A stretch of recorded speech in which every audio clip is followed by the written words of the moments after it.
Hello दोस्तों, नमस्कार। मेरा नाम है केके। किस्से, कविताएं और कहानियों में आपका स्वागत है। सुपरस्टार अभिनेत्री देविका रानी का फिल्मी सफ़र। देविका रानी चौधरी, जिन्हें आमतौर पर देविका रानी के नाम से भी जाना जाता है, जो 1930 से लेकर 1940 के दशक में हिंदी फिल्मों में मशहूर सुंदर अभिनेत्री थी। वह दादा साहब फाल्के पाने वाली पहली महिला थी और उन्हें पद्मश्री से भी नवाजा गया था। भारतीय सिनेमा की पहली महिला के रूप में पहचानी जाने वाली देविका रानी का फिल्मी करियर करीब 10 साल तक चला।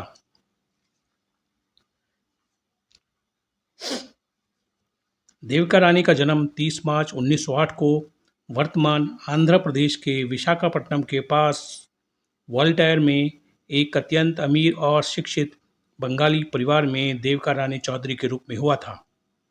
उनके पिता का नाम कर्नल डॉक्टर मनमथ नाथ चौधरी और माता का नाम लीला देवी चौधरी था। देविका के पिता कर्नल मनमथ नाथ चौधरी एक बड़े जमींदार परिवार से आते थे और मद्रास प्रेसिडेंसी के पहले भारतीय सर्जन जनरल थे। देविका के दादा दुर्गादास चौधरी बांग्लादेश के पबना जिले के चटमोहर उप जिला के जमींदार थे, जो उस वक्त भारत में था। उनकी दादी सुकुमार देवी नोबेल पुरस्कार विजेता रविंद्रनाथ टैगोर की बहन थी। देविका के पिता के 5 भाई थे, जो सभी कानून, चिकित्सा, साहित्य फील्ड में उच्च पदों पर आसीन थे। एक भाई सर आशुतोष चौधरी ब्रिटिश राज में कलकत्ता उच्च न्यायालय के मुख्य न्यायाधीश थे। दूसरे जोगेश चंद चौधरी और तीसरे कुमुदनाथ चौधरी दोनों कलकत्ता के प्रमुख बैरिस्टर थे। और भावी सेनाध्यक्ष जयंतो नाथ चौधरी देविका के चचेरे भाई थे। देविका की मां लीला देवी चौधरी भी शिक्षित परिवार से थी और रविंद्रनाथ टैगोर की भतीजी थी। देविका रानी के माता पिता के परिवार में कवि और नोबेल पुरस्कार विजेता से सम्मानित लोग थे।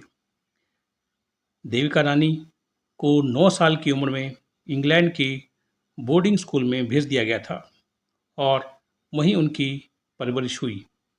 1920 के दशक के मध्य में अपनी स्कूली शिक्षा पूरी करने के बाद उन्होंने अभिनय और संगीत का अध्ययन करने के लिए लंदन में royal academy of dramatic arts RADA और रॉयल एकेडमी ऑफ म्यूजिक में दाखिला लिया। उन्होंने वास्तुकला, कपड़ा और सजावट डिज़ाइन के पाठ्यक्रम में भी दाखिला लिया और यहाँ तक कि एलिजाबेथ आर्डन के तहत प्रशिक्षु भी रही। ये सभी पाठ्यक्रम, जिनमें से प्रत्येक कुछ महीने लंबा था, 1927 तक पूरा हो गया था और फिर देविका रानी ने इंग्लैंड में ही कपड़ा डिज़ाइनर की नौकरी कर ली थी। 1928 में देविका रानी पहली बार हिमांशु राय चौधरी से मिली, जो एक भारतीय बैरिस्टर से फिल्म निर्माता बने थे, जो लंदन में अपनी आगामी film A throw of dice की शूटिंग की तैयारी कर रहे थे। हिमांशु राय देविका रानी के कौशल से बहुत प्रभावित हुए और उन्हें फिल्म की प्रोडक्शन टीम में शामिल के लिए आमंत्रित किया, लेकिन अभिनेत्री के रूप में नहीं, बल्कि एक कॉस्ट्यूम डिज़ाइनर और कला निर्देशन जैसे क्षेत्रों में उनकी सहायता ली।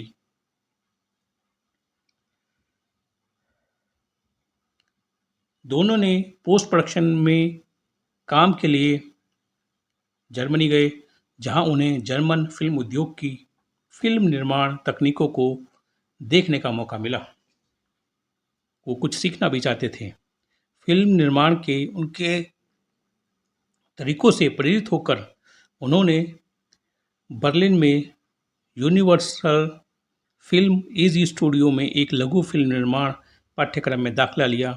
इस समय के आसपास दोनों ने एक साथ एक नाटक में अभिनय भी किया, जिसके लिए उन्हें स्विट्ज़रलैंड जैसे कई और देशों से प्रशंसाएं मिली। इस दौरान उन्हें ऑस्ट्रियाई थिएटर निर्देशक मैक्स रनहार्ड की प्रोडक्शन यूनिट में भी प्रशिक्षित किया गया था। 1929 में ए थ्रो ऑफ डाइस की रिलीज के तुरंत बाद विदेश में ही देविका रानी और हिमांशु राय की शादी हो गई थी।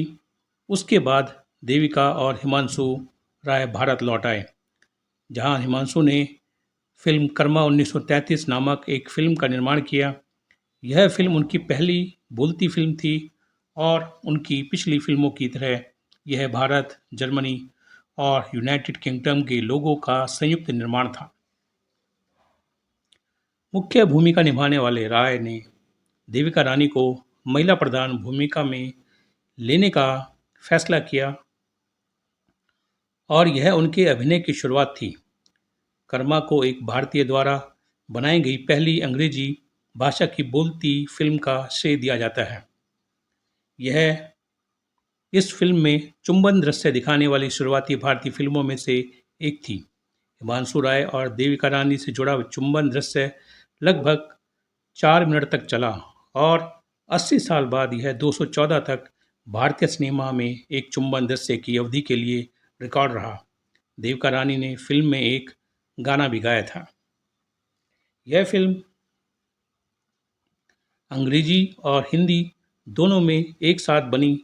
कर्मा का प्रीमियर मई 1933 में लंदन में हुआ था।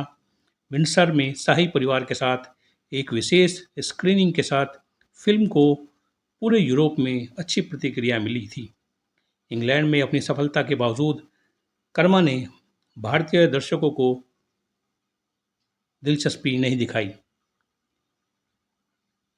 भारत में यह फिल्म बुरी तरह फ्लॉप रही। हालांकि यह फिल्म हिंदी में भी थी। कर्मा की महत्वपूर्ण सफलता के बाद दोनों 1934 में भारत लौट आए। हालांकि 1934 में भारत में रिलीज हुई फिल्म का हिंदी संस्करण फ्लॉप हो गया। हिमांशु राय ने यूरोप से बहुत कुछ सीख लिया था और फिल्मों से जुड़े लोगों से दोस्ती भी कर ली थी। भारत में आकर उन्होंने अपना बॉम्बे टॉकीज की स्थापना की।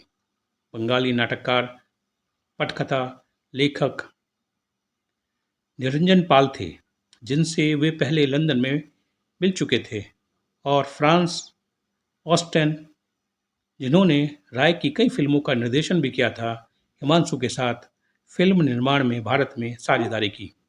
बॉम्बे टॉकीज देश के सबसे सुप्रसिद्ध फिल्म स्टूडियो में से एक था। स्टूडियो की पहली फिल्म जवानी की हवा 1935 में बनाई गई। यह एक क्राइम थ्रिलर थी जिसमें देविका रानी और नज्म उल हसन ने अभिनय किया था, जो पूरी तरह से एक ट्रेन में शूट की गई थी। नज्म उल हुसैन बॉम्बे टॉक स्टूडियो की अगली फिल्म जीवन नैया में देविका के सह कलाकार भी थे। दोनों सह कलाकारों के बीच प्रेम संबंध इतना विकसित हो गए और जीवन नैया की शूटिंग के दौरान देविका हसन के साथ वह छोड़कर भाग गई। हिमांशु क्रोधित और व्याकुल दोनों थे। उनके मन में बहुत गुस्सा था। चूंकि मुख्य जोड़ी अनुपस्थित थी, इसलिए फिल्म का निर्माण रुक गया था। फिल्म का एक महत्वपूर्ण हिस्सा जो कि शूट हो चुका था और एक बड़ी राशि जिसे फाइनेंसरों से क्रेडिट के रूप में लिया गया था, खर्च हो चुकी थी। इसलिए स्टूडियो को गंभीर वित्तीय नुकसान का सामना करना पड़ा और शहर के बैंकरों के बीच उनकी साख कम हो गई थी। स्टूडियो में सहायक साउंड इंजीनियर शशाधर मुखर्जी का देविका रानी के साथ भाईचारे जैसा रिश्ता था, क्योंकि वे दोनों बंगाली थे और एक दूसरे से बंगाली भाषा में बात करते थे। उन्होंने भागे हुए जोड़े से संपर्क स्थापित किया और देविका रानी को अपने पति के पास लौटने के लिए राजी कर लिया। देविका रानी अपने ससुराल लौट आई। हालांकि पति पत्नी के बीच चीज़ें फिर कभी वैसी नहीं रही जैसी पहले थी, और ऐसा कहा जाता है कि उसके बाद से ही उनका रिश्ता मुख्यतः काम तक ही सीमित रहा और इस घटना के बाद उनके बीच बहुत कम या कोई अंतरंगता नहीं रही। फिल्म के कई हिस्सों को फिर से शूट करने में शामिल अतिरिक्त खर्च के बावजूद हिमांशु राय ने नज्म उल हुसैन की जगह अशोक कुमार को लिया, जो शशाधर मुखर्जी की पत्नी के भाई थे। जीवन नैया के नायक के रूप में अशोक कुमार ने काम किया। यह अशोक कुमार के हिंदी फिल्मों में 6 दशक लंबे करियर की शुरुआत थी और नज्म उल हसन को बॉम्बे टॉकीज से उनकी नौकरी से निकाल दिया गया था। उसके बाद आई 1936 में अछूत कन्या स्टूडियो का अगली फिल्म प्रोडक्शन थी, जो समाज में जातिवाद पर आधारित थी, जिसमें देविका रानी और अशोक कुमार ने एक अछूत लड़की और एक ब्राह्मण लड़के की भूमिका निभाई थी, जो प्यार में पड़ जाते हैं।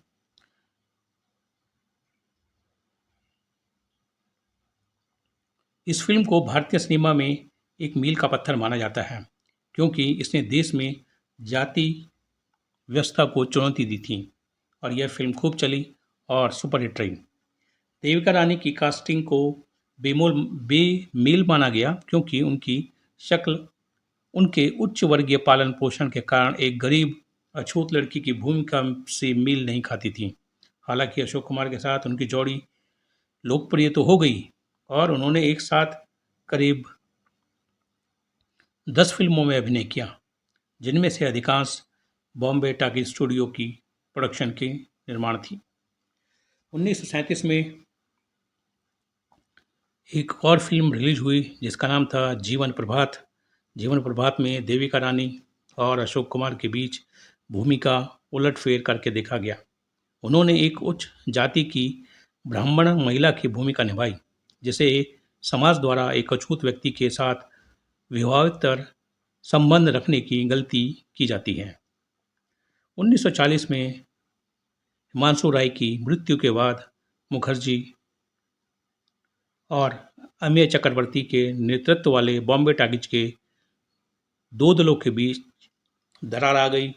देविका रानी ने प्रमुख जिम्मेदारी संभाली और मुखर्जी के साथ स्टूडियो को संभाला। 1941 में उन्होंने अशोक कुमार के साथ अनजान फिल्म का निर्माण किया और अभिनय किया। बाद के वर्षों में उन्होंने स्टूडियो के तहत 2 और सफल फिल्मों का निर्माण किया, बसंत और किस्मत। बसंत और किस्मत 1943 में ब्रिटिश विरोधी संदेश के साथ फिल्में बनी थी। उस समय भारत ब्रिटिश शासन के अधीन था और यह एक रिकॉर्ड तोड़ने वाली फिल्म बन गई थी। देविका रानी ने अपनी आखिरी फिल्म हमारी बात 1943 में दिखाई दी थी, जिसमें राज कपूर ने एक छोटी सी भूमिका निभाई थी। उन्होंने स्टूडियो की ओर से खुद द्वारा निर्मित ज्वार भाटा 1944 में एक भूमिका के लिए नए कलाकार दिलीप कुमार को चुना।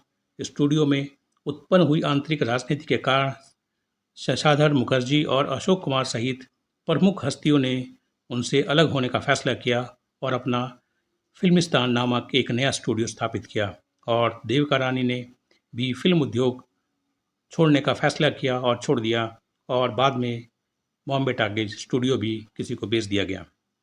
फिल्मों से संन्यास लेने के बाद देविका रानी ने 1945 में रूसी चित्रकार निकोलस रोरिका के बेटे स्वेतास्लाव रोरिक से शादी कर ली।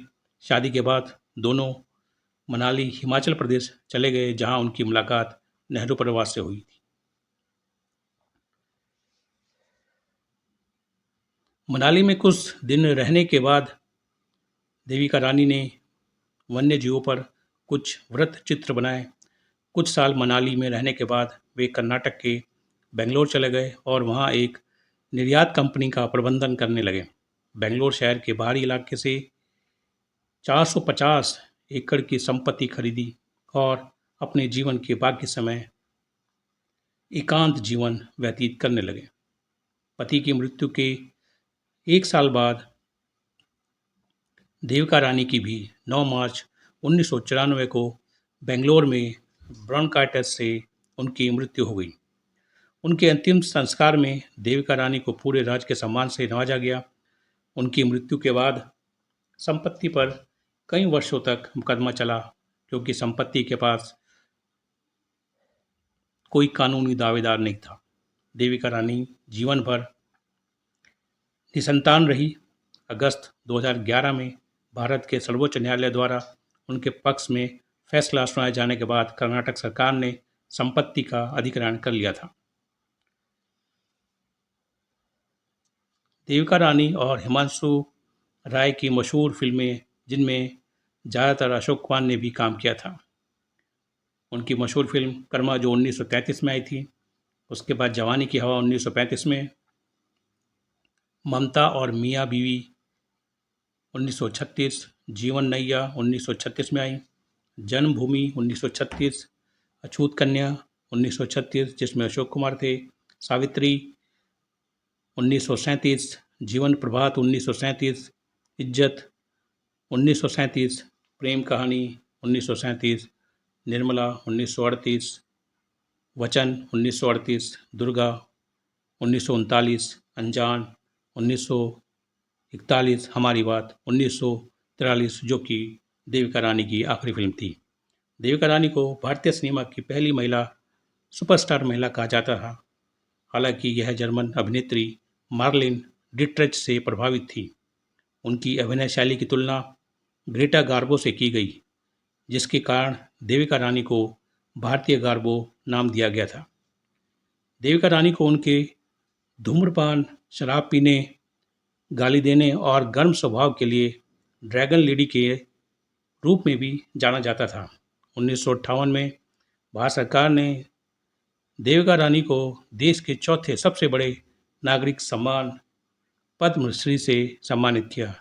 वह दादा साहब फाल्के पुरस्कार की पहली प्राप्तकर्ता महिला बनी, जो फिल्मों के लिए देश का सर्वोच्च पुरस्कार है, जब इसे 1969 में स्थापित किया गया था।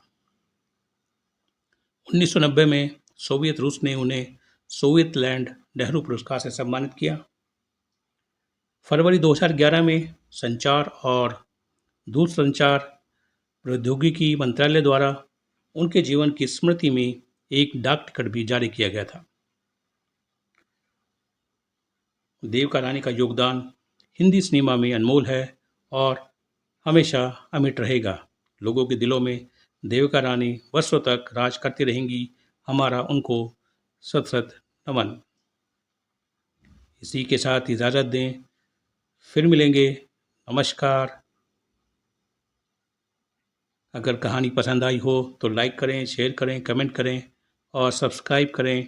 अगर आपके पास भी कोई इनसे जुड़ी जानकारी है तो कमेंट में ज़रूर लिखें। इसी के साथ आपका बहुत बहुत धन्यवाद। समय देने के लिए धन्यवाद। नमस्कार।